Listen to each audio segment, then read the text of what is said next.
The year is 1951, and the Tokyo Flyers have a problem. And that problem happens to be their superstar, Hiroshi Oshita. Oshita had been a member of the Flyers since before they were called the Flyers, signing with the team in 1946 when they were still called the Tokyo Senators. Before that attempted revival was shut down for financial and legal reasons.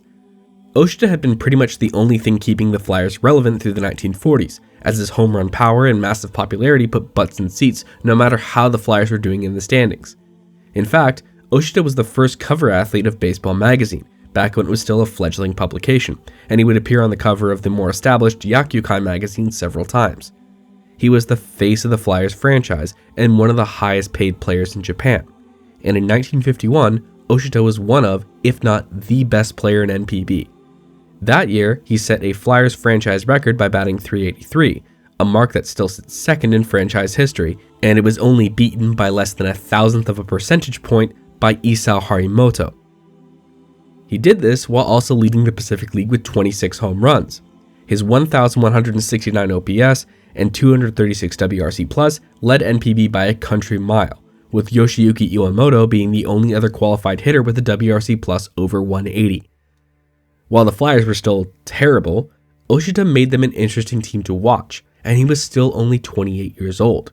They still had a bit of time to try and turn this club around and build around their superstar, and maybe, just maybe, he could lead them to glory.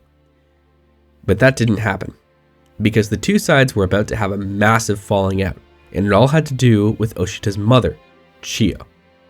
Since his father had passed away when he was only 3 years old, Chiyo Oshita had raised her son largely on her own, and he was devoted to her.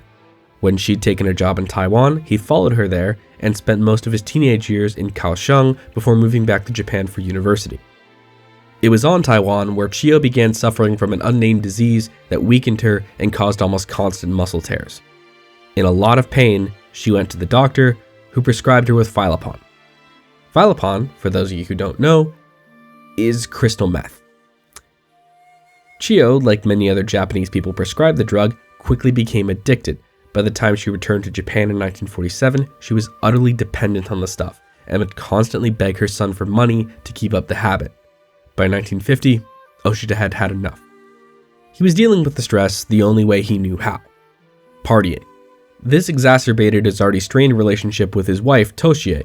She'd long grown tired of the large crowds of female fans and her husband gallivanting around with actresses that he knew. So Toshie left him and took their daughter.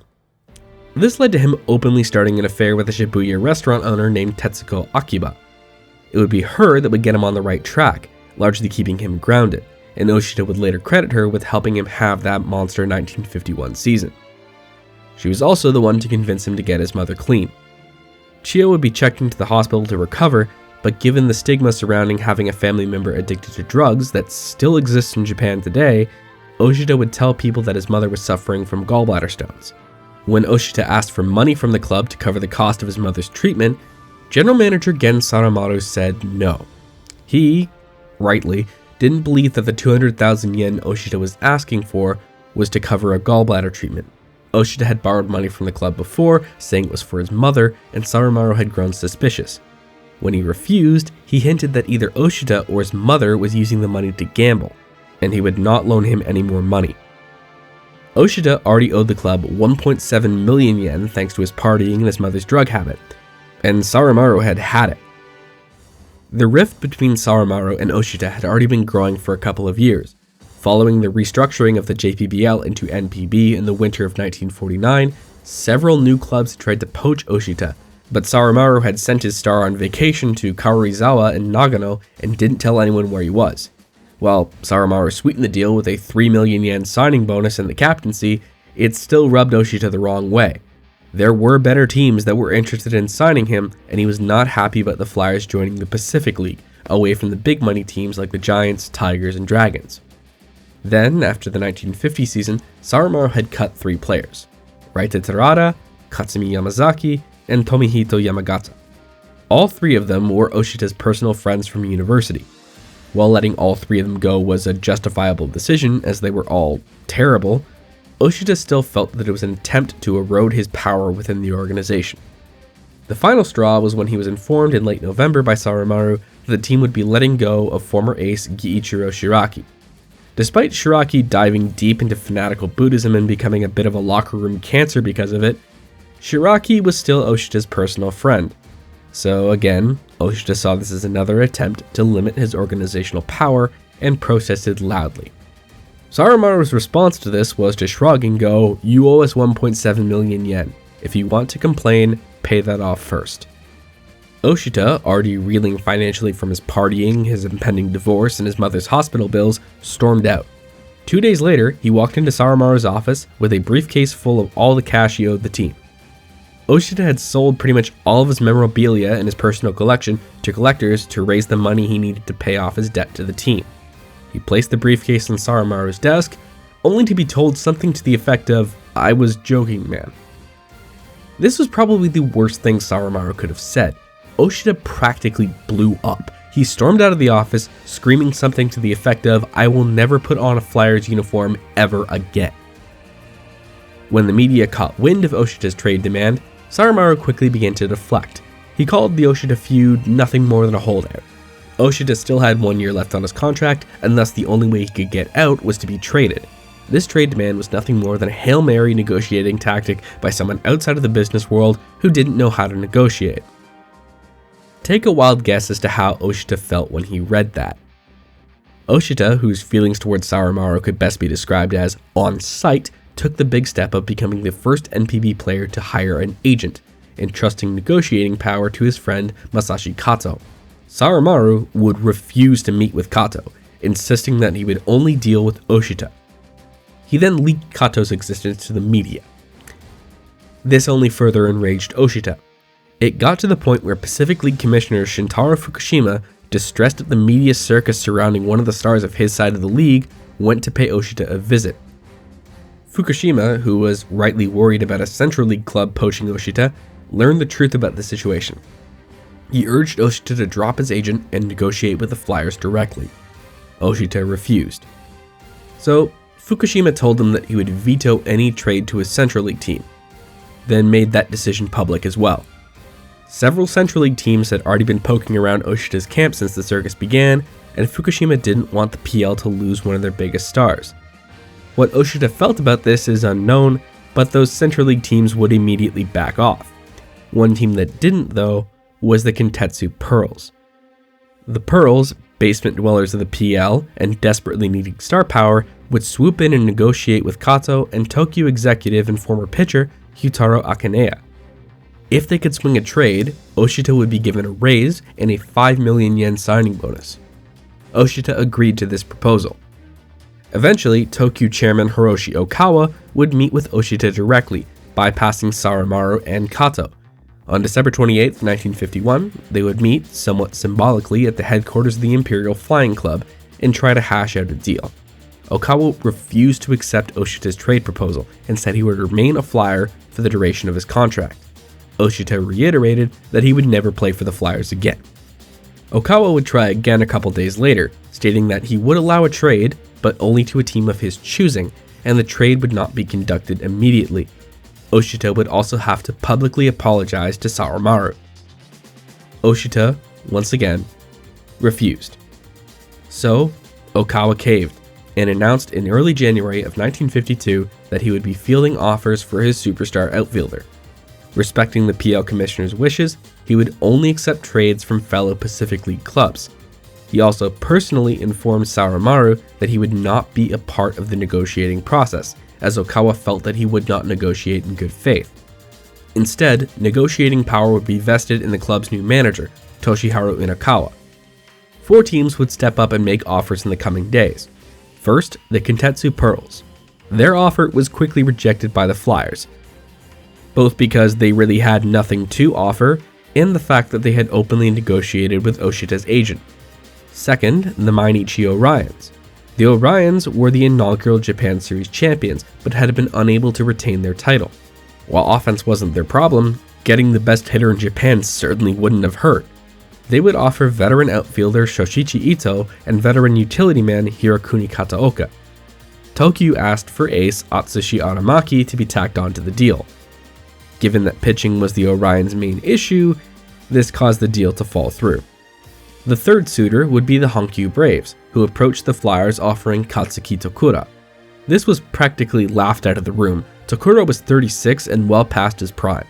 The Flyers, in a deal that was clearly designed to be rejected, said they would only accept if the Braves threw in their ace, Hachiro Abe. The Braves refused. Finally, the Nishitetsu Lions approached. The Lions had finished second in the PL in 1951. Granted, 18.5 games back, but they were still the best team that had come calling. They also offered the best deal.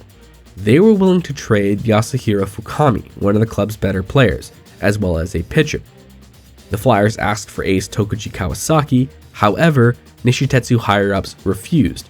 They did, however, offer number 2 starter Toshiaki Ogata. That trade was readily accepted. Nishitetsu's manager, the legendary Osamu Mihara, would travel to Tokyo to start hammering out negotiations with Oshita, Kato, and Tokyo executives. At that meeting, Saramaru would finally apologize to Oshita and Kato for the misunderstanding, and everything looked to be going well, until it came time to put pen to paper. Oshita would stand up, abruptly say that he had to check with his mother, and left. On the surface, this made sense. Oshita was about to pick up his life and move about as far away as he possibly could from Tokyo. Given that he needed to keep an eye on his mother, she would be coming with him. Tokyo and Fukuoka are about 1,000 kilometers apart as the crow flies. This wasn't some simple move. But then the press saw Kato frequenting a restaurant in Tokyo that was also frequented by Kintetsu executives. It was clear what Kato was doing. The Nishitetsu deal was not as good as the Kintetsu one, and he was looking for a way out of it. Tokyo figured this out, and in response reported Kato's behavior to the company he worked at, and a manager at the division of the company that Akaneya worked at fired him. Oshita was furious. He immediately made a public statement saying he would refuse to authorize the trade. Okawa was also furious. He immediately got Akaneya on the phone and rehired him, on the condition that he helped the trade talks go through. Akaneya, grateful to have his job back, immediately cut off all contact with Kato and began telling Oshita to reconsider. Kato would respond to being isolated by sending a letter to Nishitetsu where he tried and failed to imitate his client's handwriting. In that letter, he wrote, "I have no recollection of agreeing to a contract with Nishitetsu." This was proven to be a hoax fairly quickly, as Oshita famously had excellent handwriting and very recognizable handwriting, and so Nishitetsu executives immediately knew that it wasn't him. Meanwhile, Okawa got a call from none other than the Minister of Transportation, Eisaku Sato, a man who would later become Prime Minister of Japan. In that call, Sato tried to pressure Okawa into trading Oshita to Kintetsu. Still, through all of this, Okawa held firm. He had the deal he wanted, and he was going to see it through. But they had a new problem. Oshita had disappeared. He was later found to be hiding out in Akita Prefecture. He would be brought back to Tokyo, but would disappear again right before a scheduled meeting with Tokyo to finalize the deal.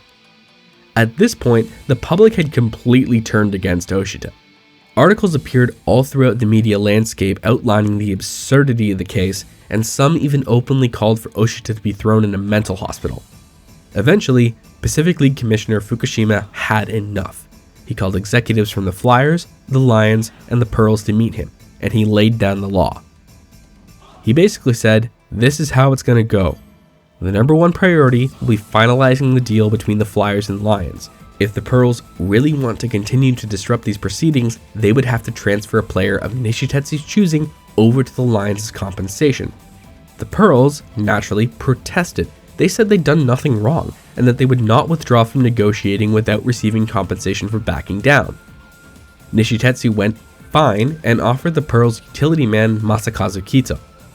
Kito was bad, like really bad in 1951, but he jumped at the chance to play for the Pearls because he wanted a full-time gig. So the Pearls accepted, but there was still a problem. No one knew where Oshita was, and it was now the end of March. Spring training had come and gone, and the season was about to get underway, and still, Oshita was nowhere to be found. So Fukushima, who by this point was exasperated and just wanted this to be over, told Tokyo and Nishitetsu that if Oshita continued his little holdout, he would start the procedure to ban him from baseball. This got the intended result, as Tokyu filed a lawsuit against the PL to try and stop Oshita from being banned. This required Oshita to be summoned as a witness, which required Kato to go talk to him. Lions scout Isao Utaka would tail Kato and essentially nab Oshita when he came to visit him. Utaka proceeded to cut out the middleman and told Oshita the full truth about the negotiations and how the deal had been done, and Kintetsu had agreed to back off. With that, Oshita finally relented. He agreed to the trade.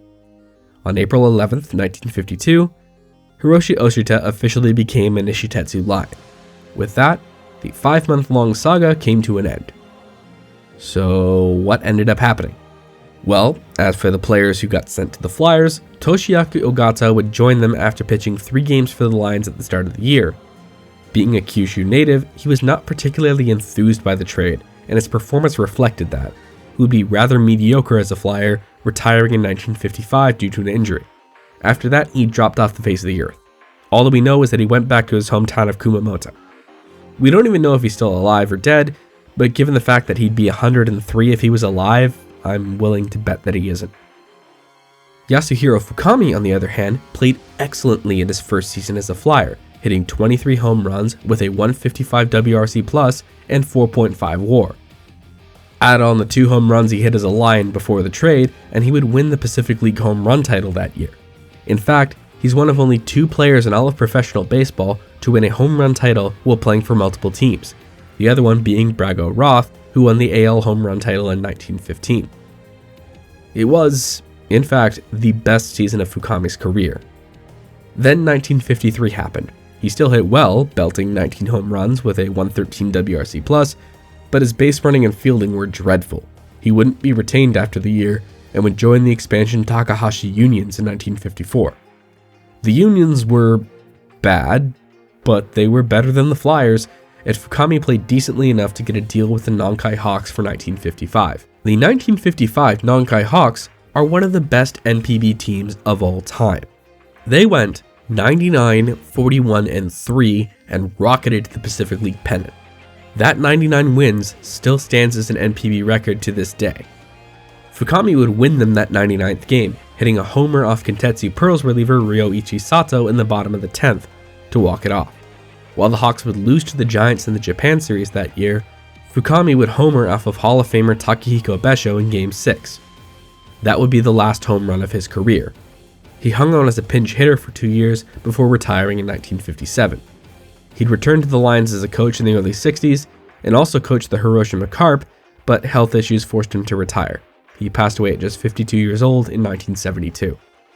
The Flyers would not win a Pacific League pennant until 1962, largely in thanks to a young core they had built in the late 1950s.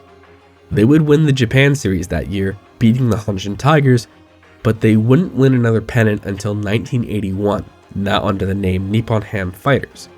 It wouldn't be until after their move to Sapporo in 2003 that the team would see consistent success and would win their 2nd and 3rd Japan series titles. Masakazu Kito had 2 solid seasons as a Pearl, batting .320 with a 134 WRC+ in 1952 and putting up a career-high 2.7 WAR in 1954, which was also the Pearls' first winning season. But after that year, he was relegated to being a pinch hitter. He'd retire in 1958. Kito would return to the Lions as a batting coach in 1969, briefly becoming the team's manager after the Black Mist scandal. He'd be their minor league manager until 1976, when he was once again tapped to manage the big club after they'd hired Leo Durocher, only for him to back out after getting sick. He'd stepped down after 2 losing seasons. He was the second last manager of the Lions before they moved to Saitama. The Pearls, later the Buffaloes, wouldn't win their first Pacific League pennant until 1979 and would never win the Japan series, officially folding in 2004. While the Oryx Buffaloes took their name and stadium, they don't respect their history, instead choosing to respect the history of their predecessor club, the Hankyu Braves / Oryx Braves / Oryx Blue Wave. The spirit of the Buffaloes instead lives on in the Tohoku Rakuten Golden Eagles. Then there's Oshita. Thanks to his lack of conditioning due to hiding out God knows where while this whole thing was going down, many didn't expect much when Oshita made his debut with the Lions on April 19th against the Hankyu Braves. He smacked a double in his first at-bat. it was a sign of things to come. Oshita quickly became a fan favorite in Fukuoka and earned the respect of many of his teammates almost from the jump. Any lingering problems the media may have had with him were quickly silenced when he put himself in between the Mainichi Orions and rioting Lions fans during the Heiwadai riot that July. He also became a mentor to a lot of the Lions' younger players, including a 19-year-old kid from Kagawa Prefecture named Futoshi Nakanishi, who would go on to become one of the greatest Japanese hitters of all time. When the Lions finally put it together in 1954, Oshita was at the center of it.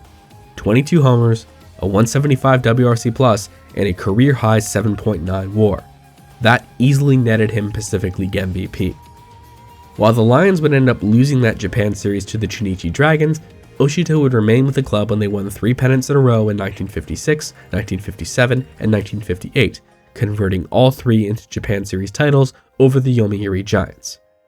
Oshita would retire after the 1959 season as a legend and future Hall of Famer. After retiring, Oshita would work for the Hankyu Braves as a hitting coach before becoming an analyst for several publications. In 1967, he would be rehired by the Flyers as their manager. See, Oshita and Okawa had always gotten along, and when Oshita moved back to Tokyo for a journalism gig, Okawa said, "Hey, we have an opening. Do you want to be the manager?" I wish I could say it went well, but it didn't. He went 30, 46, and 4 in 80 games at the helm before stepping down to move into a front office role. He stayed in that role until 1969, when the Giants hired him as a front office advisor. He'd returned to coaching with the Taiyo Whales in 1974, where his "just copy what I do" approach actually helped several young players refine their swing, most notably shortstop Daisuke Yamashita. After stepping down from that role, he moved to Chiba Prefecture, where he began coaching youth baseball for no other reason than he found it incredibly fun. By all accounts, he liked having to earn the respect of kids who barely knew who he was. His team, the Oshita Flyers, became one of the best Little League teams in the greater Tokyo area in the late 1970s. Sadly, he would never get to see himself inducted into the Hall. In 1978, he suffered a stroke and would never fully recover, passing away, officially from complications from that stroke, 11 months later. He would be inducted into the Japanese Baseball Hall of Fame in 1980. While one might expect the circus surrounding the trade to have damaged his reputation in Japan, it really didn't in the grand scheme of things. If anything, the man who did the most damage in the whole fiasco was Kato. His role in the circus did not go unnoticed, and player agents effectively became taboo in Japanese professional baseball for nearly 40 years. When agents started to become a thing again in the 1990s, NPB made rules stating that they had to be licensed Japanese lawyers and could only represent one client. The one client limit would not be repealed until 2024, when the JPBA took it to the Supreme Court, who deemed the restriction to be illegal. Still, most NPB players do not have an agent and negotiate the contracts themselves. If anything, that is the enduring legacy of the most controversial trade in Japanese baseball history. Hey, just want to pop in and say sorry for the long wait between videos.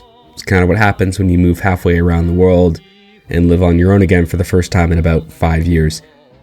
I also know this isn't the video I originally promised. Unfortunately, Statiz, the main Korean sabermetrics site, has gotten really finicky about people outside of Korea using it. Like, I can, but it got too unreliable and I had to scrap a video that was about 90% done. Just want to say a quick thank you to my patrons for sticking by me during this time. And now that I'm settled in, expect more regular videos from now on. And as always, I've been Gaijin Baseball. Peace.